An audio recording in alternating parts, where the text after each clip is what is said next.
Ayan, so magtuturo na naman tayo mga idol kung paano magbalik nitong transmission set. Halimbawa kung natanggal nyo o naghihiwalay. Kasi ito mga idol yan, pag napunot nyo yan, ito yung tinatawag na input shop, no? Input shop kasi no, pag nabunot halimbawa, dito tayo sa output shop. Pag nabunot nyo siya halimbawa, tatandaan nyo lang pala, ito lang itong tatlo.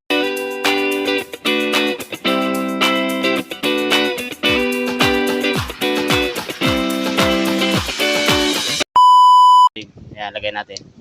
Tapos, busing. Ito, busing. Yung maliit na to. Kaya siya may butas para dyan dumadaan yung langis. Sa paglagay niyan, pag ganito, huwag pataw ganyan, ganito. Dun sa mga gustong matuto lang, yan. Tapos ito naman, hindi mo siya pwedeng itihaya. Ayan. Hindi mo siya pwedeng ganyan. Kasi malalim yan, oh. So, dapat pataw. Yan, ganito. Lagay mo siya pa ganyan. Tapos, meron siyang washer. Ayan. Okay, so dito naman tayo sa input shop.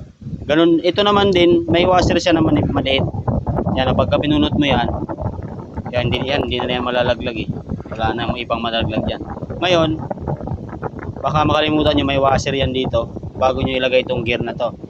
Okay, may washer yan dito. Yan. Dito mo siya ilalagay.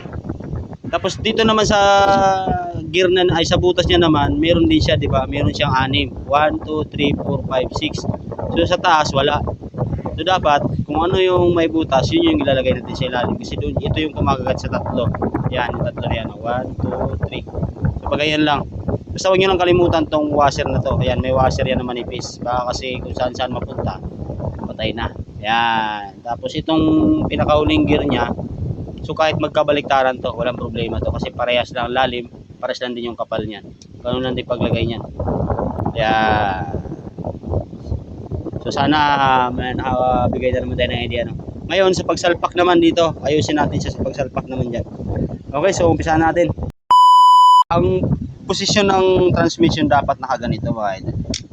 Okay, so ganyan. Ganyan ang posisyon ng transmission. Okay. Tapos, sa paglagay naman, paglagay nito, ito lang. Shoot nyo lang siya dyan. Yan. Ingatan nyo lang na hindi malaglag yung wasp. So, ganoon lang. Tapos, susunod natin yung shifting port. Yan. Ito yung shifting port na tinatawag. Yan o. Yan. So, sa shifting port naman mga idol, dalawa. Itong dalawa na to na mahaba, yan, dalawa mahaba. Ito kasi may XT. Yan o. Diba? So, itong dalawa na mahaba, ang paglagay nito, pag ganyan. So, ilagay natin. Una muna yung nakatihaya muna sa ilalim. Ilagay natin ito. Tapos, ito naman ay pataob. Ito rin yan. Okay. Tapos ito naman mga idol, ang paglagay nito kasi ano, makapal din yung kapila, di ba? May papapansin nyo makapal dito. So, ang paglagay niya, nakatihaya din to. Dapat nakaganyan. So, lagay natin siya dito sa ilalim. Tapos, sunod natin tong shift drum. Ito yung shift drum. Pag sa shift drum naman, lalaglag mo lang naman siya pag ganyan. Oh, shoot na. Ngayon, ikutin mo. Hahanapin nyo yung pinakadulo ng mga pinakadulo ng mga salpakan ng shifting port. Pati dito sa kabila, ganun din. Ayan o. Mga dulo yan, dulo. So, sa pagpasok, angat mo lang konti para pumasok siya doon sa kanal yan. Yan, tapos ito angat mo rin din yan. Tapos ilalagay mo yung may spring. Yan. So unahin muna natin yung may spring na pin mo na yung spring. Yan, tapos lagay mo rin to. Baliktaran kasi ang butas ito mga idol eh. Yan, lagay natin yan.